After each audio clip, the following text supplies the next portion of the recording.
अपनी व्यवस्था में है,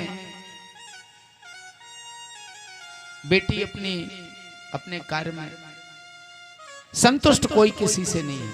कारण क्या है? इसका कारण हमारा रहन सहन, हमारा घर का व्यक्तित्व है। इस पर कभी गौर नहीं किया आप लोगों ने? गौर करिएगा। जिसके घर में भगवान की पूजा होती है, भक्ति होती है, वो घर एक सूत्र में जाता है। सोमवार उपासी तो रथ हो, पर भगवान के घर में मंदिर स्थापित नहीं किया।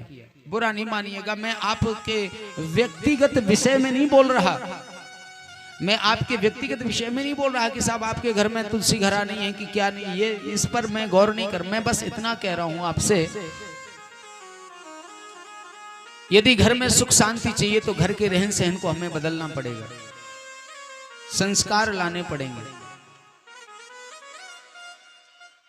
आपके घर में कोई बहू गर्भवती है, घर का माहौल बदल दो, क्योंकि प्रकृति का गर्भ पर बहुत बड़ा असर पड़ता है। गर्भ के बालक पर प्रकृति का बहुत बड़ा असर पड़ता है। इसका प्रमाण किसको ले लें? आप उत्तरा देवी के गर्भ को ले लो, अभिमन्यु महाराज। इससे पहले जितनी भी कथाएं आई, बड़ी प्यारी कथाएं, ये कथाएं क्यों सुनाई जाती हैं? आपसे निवेदन करें, इसलिए नहीं कि ई कान से सुनो, ई कान से राधे राधे और खीला लयो घर कुर्र कुर्र कर चले गए। ई के लाने कथा नहीं होती। कथा इसलिए होती है जिससे हमारे हृदय की व्यथा दूर हो जाए। कथा वो है जीवन की व्यथा दूर हो जाए, इसीलिए तो कथा है। जो हमारे समस्त प्रकार की व्याधियों का शमन कर दे, वो है कथा। हमारे घर में सुख शांति ला दे, वो है कथा। अगर घर में कोई बहन गर्भवती है, कोई बहू गर्भवती है, घर की सारे सिस्टम को बदल दो। अगर सास ससुर को लड़ने हैं सो अकेले में चले जाओ, लड़बे बेड़ा में, बहू के सामने न लड़ियो। ध्यान से सुनना ये बात।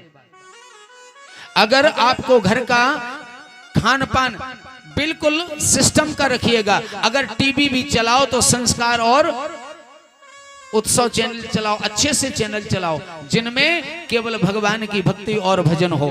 डेली दिन घर में जब आपको पता चले कि हमारे घर में खुशी आने वाली है, ज्यादा ना सही तो रामायण की 5 दोहा कहना शुरू कर दो। और इसके बाद ज्यादा नहीं तो आप 1 साल तक तो कर लो ना, जब तक वो बालक जन्म नहीं लेता।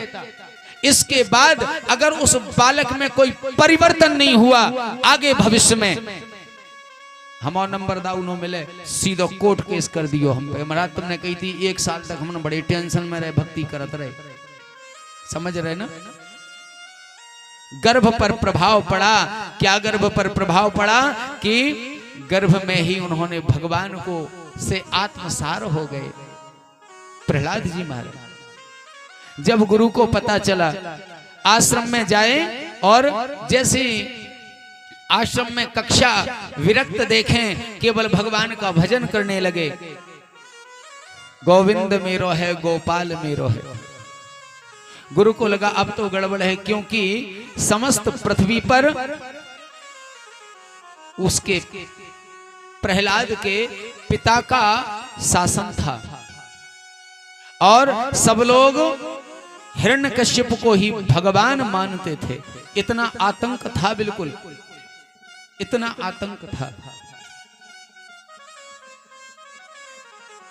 बंधुओं, एक दिन गुरुदेव लेकर आए, कहते हैं हिरण्यकश्यप से, महाराज मैं आपके बालक को विद्याध्ययन नहीं करा सकता।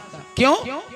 बोले अब मैं आपसे क्या कहूं, मैंने आपको संसार का भगवान बताया सभी कक्षा के विद्यार्थियों को, सारे विद्यार्थी इस विषय को मान गए, पर तुम्हारा बेटा नहीं मान रहा।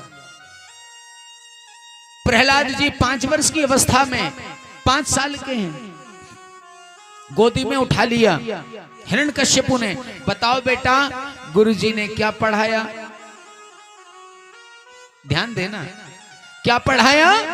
बोले पिताजी बताऊं मैंने क्या पढ़ा? बोलो बेटा, हम जानना चाहते हैं, हम जानना चाहते हैं।